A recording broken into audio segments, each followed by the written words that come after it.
Welcome to winter terrain.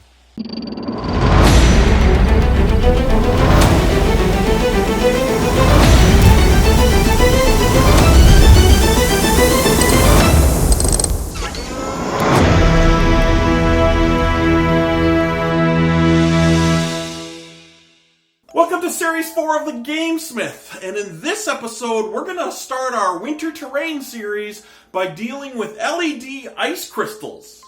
I was walking through a dollar store in October and I came upon these Christmas decorations.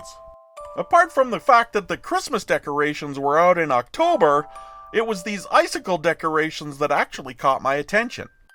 These thin acrylic icicle ornaments come in a variety of lengths. The focal point of our build will actually be these light-up acrylic icicles. They come with batteries included, and we can build this so that we can replace them later on. We want to make several of these icicle formations all at once.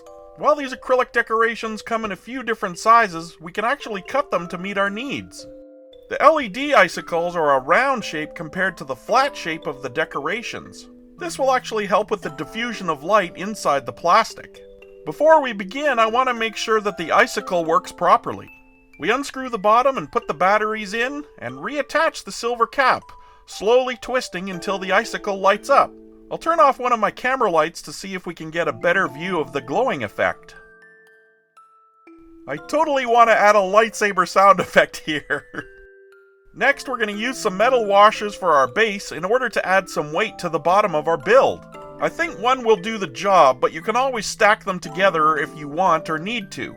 We're also going to be using some cork in order to create some depth on our base. We have to hide the string nub on the bottom of the acrylic icicle so that it will actually sit flat on the play surface. I'll trace out the size of the washer on the cork and then cut out the center hole in order to create a donut shape. We then finish cutting the cork in order to match the edges of the washer. Of course, we want to save all of our cork fragments for future builds. Next, we can use some hot glue to attach our cork to the washer. When you press the two sides together, make sure not to touch the washer. The metal will transfer the heat from the hot glue very well and could result in a burn, so use another object to press the cork and the washer together. Now we need to attach the icicle cap to our base. First, we should remove the string. Then we add some hot glue to the edges of the center hole on our washer. Arguably, I could cut the nub off, but I don't want to risk damaging the cap so that the icicle won't light up. Next, we need to mix some white acrylic paint and some Mod Podge. You can use some PVA glue instead if you choose. I like reusing the plastic covers from miniatures in order to mix small quantities of glue and paint. Next, we cover our base with our paint mixture. I'm adding the PVA or Mod Podge in order to reinforce the edges of our cork on the bottom. I really don't like it when terrain pieces chip or fall apart at the game table.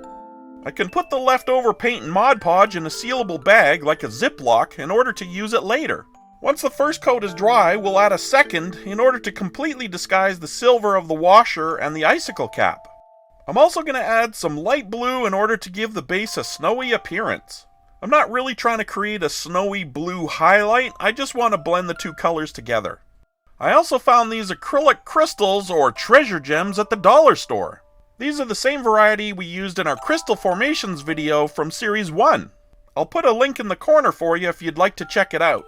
We have 3 different colors here, but I think I'll stick with the clear because they match our decorative icicles. The other colors might work as an accent, but I think I'm going to stick with the clear crystals.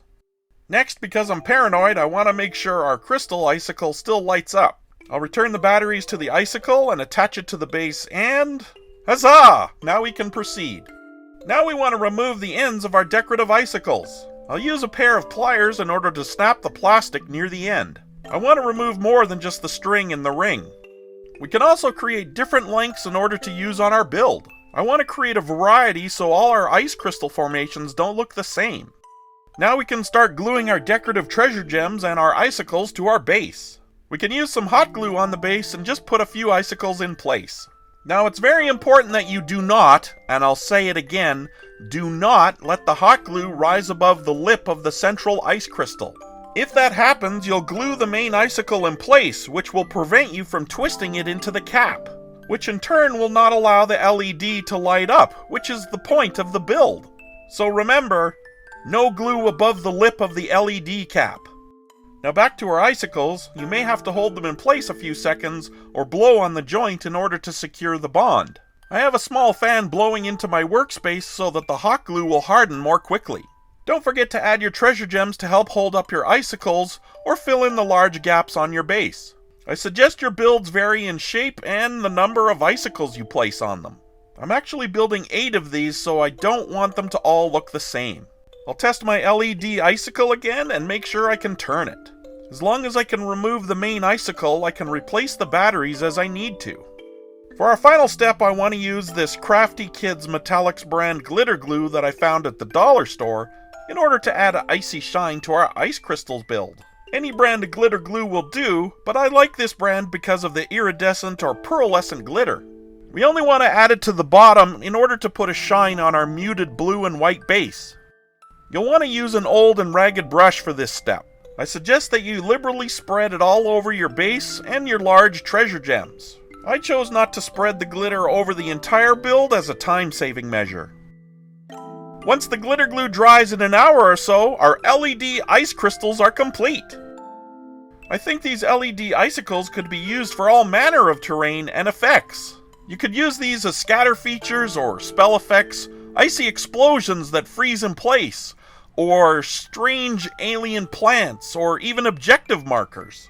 Going forward for this series, I think we're going to combine our winter terrain and accessories into a single series. I would be interested in hearing from the community if you have a preference on combining or separating our terrain elements. If you'd like to support what we're doing here at the GameSmith, please hit the subscribe button. If you're already a subscriber, please hit the thumbs up button and leave a comment. You might also check out our blog at TheGameSmith.org. We post the building materials for all our crafts on our website too. You might also check us out on Facebook, Pinterest, and Instagram. Until next time, I'll see you at the table.